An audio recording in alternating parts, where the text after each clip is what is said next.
o fe kwal sa ko mo be taji fere la de taji kata takabo atayro la kata fere Bamako ani kai konna bi ko fere yoro kerengene wu falai nunu ngoni nunu nda anyi o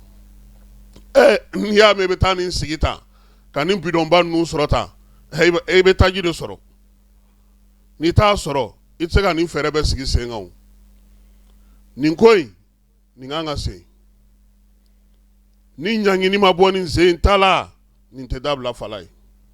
DGCC ko kulu konimba la su anitle ulube mawu minere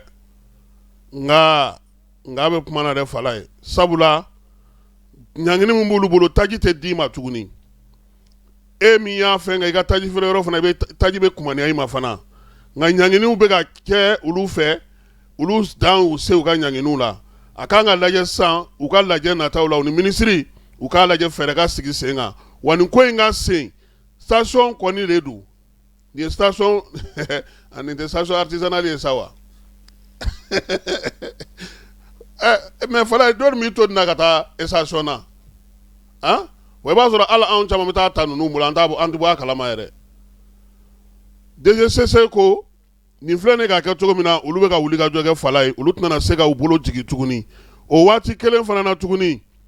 ma fana ye ko folike ko kamale no fana be same ka o fi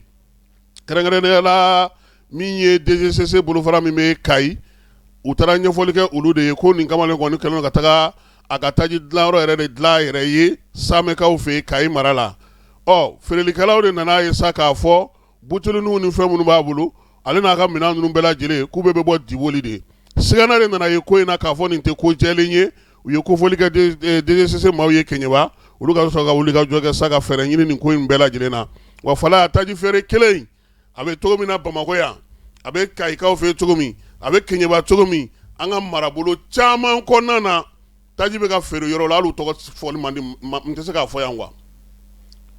bi segu dugu konna na segu ka o yere depa be dugu la fo anana dangene ma ya bi fini tigu de be ka taji fere segu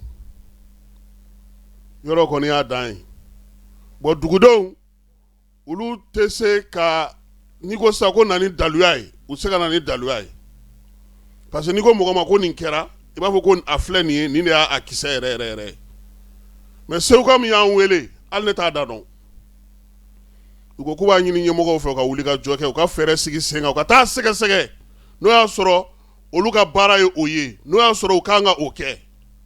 mais ne be jigi muna fala an kona ko jugu ka mogo tanu ka mogo fo ka soro bara maban an nga to de taji ka sigi ase e ka misalita octobre kana bla septembre la taji mutme do mali kono ani min do na kosaina aka tana chien temps douane directeur koro inspecteur général de douane Amadou Konata mu fo atato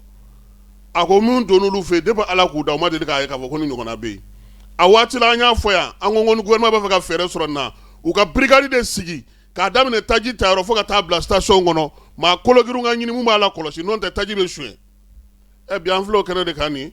nunu ne yira ke nunu ne yira sino mogo mu meni bara la bi ni demandant mi be bi bidon beta bla station ngono bi taji be bol e ka jatemine citerne mi na joyoro mi ka taji jigi ibe munu kibitika mobile tagare na soro ka ko no ko on la fu be datu ko katanu yere obsa ga chogodi ne te ka fere ma wore ma e busugo ka chogodi angol ma yini DGCC mogo fe uni ministry ga nyogo nye nata fere munu ya fanye u ka fo ministry u ka fere duma u ka se ka bara do ke e bi folo fana ko en talo no bala chogo mina nyama bulu falai u ka sego ko ka han an nyana nga bana ma bana tajibe ka do ateka ta tayro la ka fere mogo ma o de baby amodi la anya fo ni akalo kelen ngo station me taji fere ngani na babo kuta fere ma bo nyana mogo ta ka fere luma ba duluma akelo comme ça marché quoi ça da nga ko do na kada ama fere mogo kada mogo ma na fere bon kere ye tigila mawdo amo famu nga o kado nga boka me malde kono ni ko ne be tlenga nu fo mogo yana fala be mogo yana ko korero e be se ka ko ga ko mogo ta kala mogo be ki to idroni sa beba ko nga strate kwa o drone do nte ka ko mogo ta kala mai e be ka di mi ngo mo de do eni mi me ka business ka we mo de o abata jama de chela abata ko de ke o aya soro chogo de akran na taji ko ni be mi o donc nyuma mi clé ki ka barake c'est pour ka ko unya wati an nya nta fo bo ko mi to ka kuma te bina soko posoro nte ni tu ya doma an ma to ka basigi ka keka nye mamunu ya keka nya ngulu sugandi kulu ka medai duma parce que bia dono no munu me ka keka nya dono mu me ka keka chien fana o fana doni o kimeli kunga nogon bi ni an nogoni fa angirina ka medai di mogoma